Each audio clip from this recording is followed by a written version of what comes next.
Assalamualaikum warahmatullahi wabarakatuh.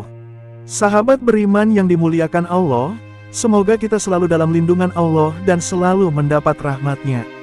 Di video kali ini, kita akan membahas kisah sejarah singkat Syekh Siti Jenar, tempat lahir hingga lokasi makam.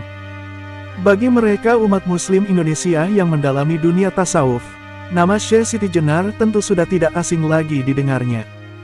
Terlepas dari ajarannya yang dianggap tak sejalan dengan para wali songo, sosok Syekh Siti Jenar memiliki andil dalam penyebaran agama Islam di tanah Jawa. Syekh Siti Jenar memiliki banyak julukan. Nama Siti Jenar sendiri diambil dari bahasa Jawa, Siti yaitu tanah, dan Jenar adalah kuning. Ada pula yang menyebutnya sebagai Sunan Jepara. Masyarakat Jepara sendiri memberi nama kepada Siti Jenar sebagai Lemah Abang atau Tanah Merah. Nama itu diberikan karena Syekh Siti Jenar pernah tinggal di Dusun Lemah Abang, Kecamatan Keling.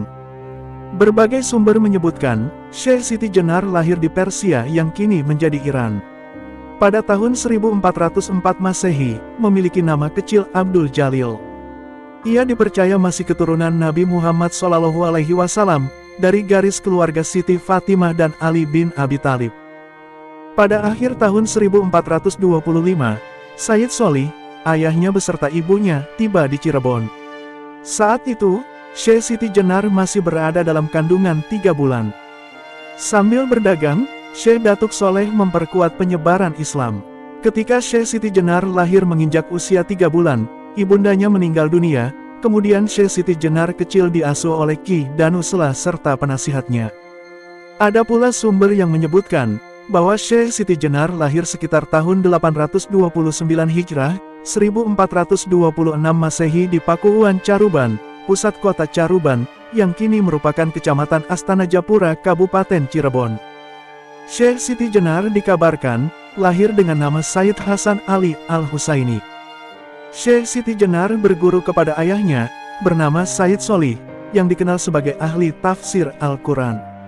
Karena ketekunannya, Syekh Siti Jenar bahkan sudah hafal Al-Quran sejak usia 12 tahun. Syekh Siti Jenar tiba di Nusantara saat berumur 17 tahun, mengikuti ayahnya berdagang sekaligus berdakwah di Malaka. Ayah Siti Jenar lalu diangkat sebagai mufti, ulama yang berwenang menafsirkan kitab dan memberikan fatwa kepada umat, oleh penguasa Kesultanan Malaka saat itu, yakni Sultan Iskandar Shah. Sayyid Sholih lalu pindah ke Cirebon pada tahun 1425, bersama Siti Jenar, dan dipercaya sebagai penasihat agama Kesultanan bersama Sunan Gresik. Hingga akhir hayatnya, Sayyid Sholih menetap di Cirebon, dan Siti Jenar ditunjuk sebagai penerusnya. Syekh Siti Jenar mempunyai 2 putra, dari pernikahannya dengan wanita Gujarat, yakni Abdul Qadir alias Syekh Datuk Bardut dan Abdul Qohar alias Syekh Datuk Fardun. Syekh Siti Jenar juga pernah berguru kepada sejumlah wali, termasuk Sunan Ampel dan Sunan Gunung Jati.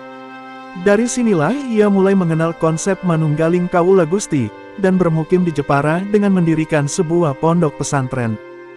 Beberapa versi menyebutkan, salah satunya datang dari masyarakat Cirebon. Mereka menganggap bahwa makam Syekh Siti Jenar terletak di Komplek Pemakaman Kemlaten, Kelurahan Harjamukti, Kota Cirebon. Sedangkan pendapat lain menyebutkan bahwa makam Syekh Siti Jenar berada di Bukit Amparan Jati, yang tak jauh dari makam Syekh Datuk Kahfi, Desa Astana, Kecamatan Gunung Jati, Kabupaten Cirebon. Pendapat masyarakat Jepara berbeda lagi. Mereka beranggapan bahwa makam Syekh Siti Jenar terletak di Desa Lemah Abang, Kecamatan Kembang, Jepara. Sementara masyarakat Tuban menyebutkan bahwa makam Syekh Siti Jenar terletak di Desa Gedong Ombo, Kecamatan Semading. Menurut versi cerita tutur penganut tarekat Akmaliyah, yakni tarekat yang dibangsakan kepada Syekh Siti Jenar lain lagi, mereka menyebut bahwa makam Syekh Siti Jenar dinyatakan hilang. Hal itu dikarenakan, wasiat yang bersangkutan pernah berpesan kepada para pengikutnya, agar makamnya kelak tidak diberi tanda agar tidak dijadikan lokasi ziarah. Meski begitu, namun masyarakat menjadikan makam-makam yang diyakini itu makam Syekh Siti Jenar tetap dijadikan sebagai lokasi untuk berziarah. Sahabat yang dirahmati Allah, itulah kisah sejarah singkat Syekh Siti Jenar, tempat lahir hingga lokasi makam. Semoga dengan kisah ini, kita mendapat pengetahuan tentang tokoh penyebaran agama Islam di Pulau Jawa. Amin. Wassalamualaikum warahmatullahi wabarakatuh.